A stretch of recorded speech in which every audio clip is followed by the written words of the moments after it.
Hello, ladies. Today I'd like to talk about alienation.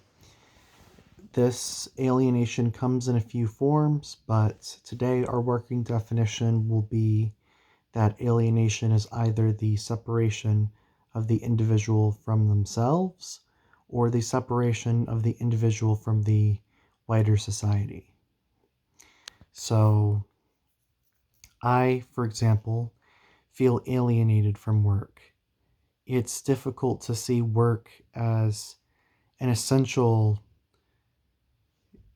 an essential characteristic of myself, as something who I am, which is required in order to maintain the effort that it takes to work a job, to maintain a wage so you can pay for things and exist in the society, when all logically that all you're really doing is making strangers that you don't like or respect rich, that what you're doing is probably hurting people in your fellow society and the planet, and is really a big waste of your time. Really, we could just take um, everybody in my town, for example, and we could vote on how to do all the essential actions. We'd probably be able to um, make the work a lot more pleasant and give people a lot more resources, more time off. But here I am, planning on going back to Walmart for minimum wage and putting beans on a shelf. Um, and I feel alienated from my society. Like, I don't know if it has something to do with growing up in Arizona. I mean, pretty much where I live is just one big strip mall. Like, the whole point is to make money so that you can go to a shop and buy something that makes you feel better for a little bit and then work so you can buy more stuff. And there used to be other things like religion where you were supposed to be buying that stuff and getting through life for a specific reason, but that's kind of not really there anymore. It's a whole bunch of people from different areas of the country who don't like each other, who don't get along, who don't stop considering themselves Canadians, Michiganers, Californians, Texans. That's who they really are, and they just have summer homes in Arizona.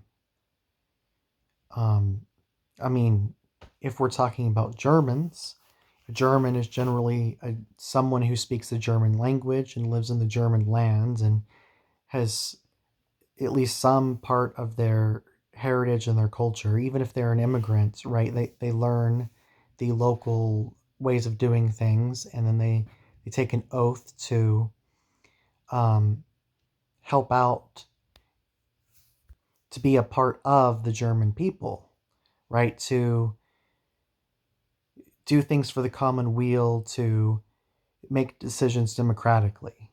And you could say something very similar about Canada. A Canadian is generally someone who speaks English or French and is part of the rich Canadian culture, and presumably you could join organizations that at least claim to further the common benefit of the average Canadian.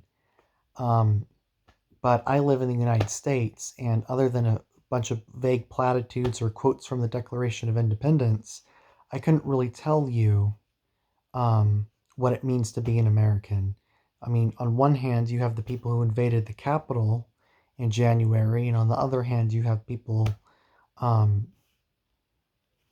well, in the political mainstream at least, who were like Bernie Sanders. So anything left of that, to the right of that, to the center of that, like none of it seems compatible at all. I don't really know who we are, who is excluded from the we, what it's all supposed to mean, like what point of it is there except to build another strip mall. And I've touched on this a little bit, but I feel alienated from religious institutions.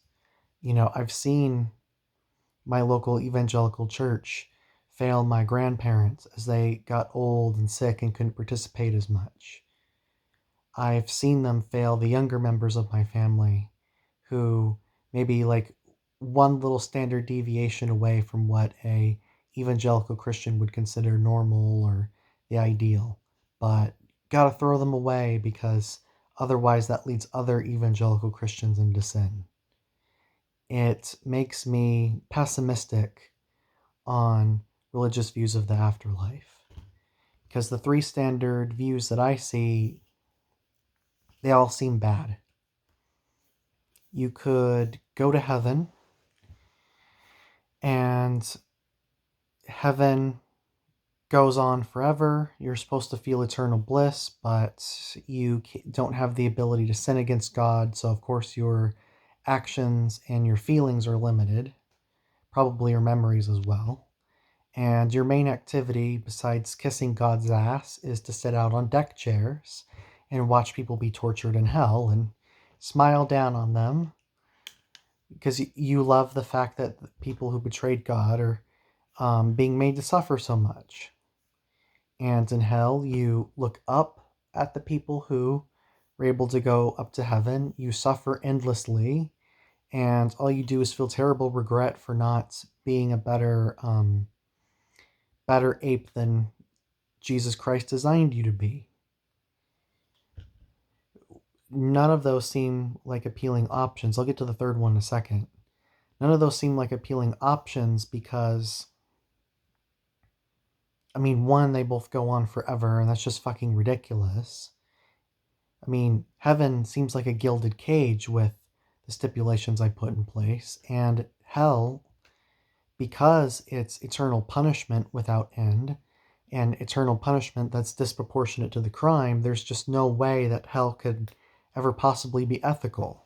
Like, even Adolf Hitler, I imagine I would have fun torturing him in hell for about 100 years, but I'd get bored at some point. I'd feel bad for him, you know, after I've broken all the bones in his body several hundred times.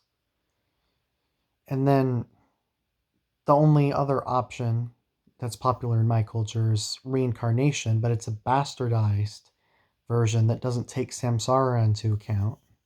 So it's supposed to be this pleasant thing where you get to have all these experiences and to be all these different people, but it's just seems so fucking exhausting to go back over and over and over again. At least in India, the point is to break free of samsara and to stop being here, to be one with God and to be at peace, to be at moksha, not to just keep going back into the matrix again and again and again.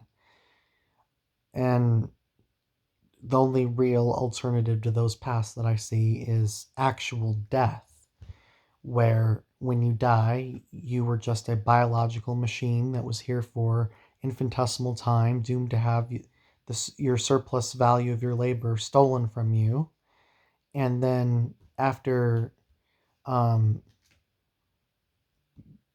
a life that's no more consequential than an ant scurrying amongst the dirt, you don't exist anymore. You know, your brain is not around to generate the signal that is you. So it's a little bit like a radio station being shut off. It's not going to be in the ether anymore. And that's fucking depressing, right? Like, why bother to do anything when all you have is, I don't know, like 60 to 80 years, which isn't particularly fun anyway, and then you die with no people, with no church, with no um, cultural things to do except party and buy shit at the mall. It's not a particularly bad life, but I wanted something more than a dial-up noise for the rest of my fucking life. Really did. And really, what gives me hope through these emotions is I take odd pride in creating these videos and what they mean. In a very small way, it makes me feel like I'm part of the left to put up these videos. Because I expose how I think and feel, how I react to current events, what I think we should all be doing. And then maybe there's another video from someone that you'd be a little bit more comfortable listening to, and another, and another. And before you know it, it doesn't matter that this biological unit that we call Julia won't exist in this form in a couple of decades, because there's there's one born every minute. One born every minute feeling essentially the same way, having very similar thoughts, and maybe we can share this environment together, make it a little bit better of a place to live. Um, because at this point, nobody's coming to save us, and we would just be beholden to these people we didn't respect if they did. Like, I don't want Christ to come down on a flying horse holding up a magic sword, threatening to cut down all the bad guys. There's no way in hell that that vision of Christ would ever lead to a society that you and I could possibly want. So the only alternative that I see is we cooperate in a socialistic fashion. We build a people, a spiritual environment in a way, in an environment that would normally be hostile to us. It's a little bit like we're a spectacular weed blown apart by the wind, and we land in a crack in the sidewalk. And we could either choose to lament the fact that that's not an ideal place for growing, or we can just push on through the sidewalk anyway. We could try our best to thrive. That's what I intend to do, because the only other option is our pain and television static.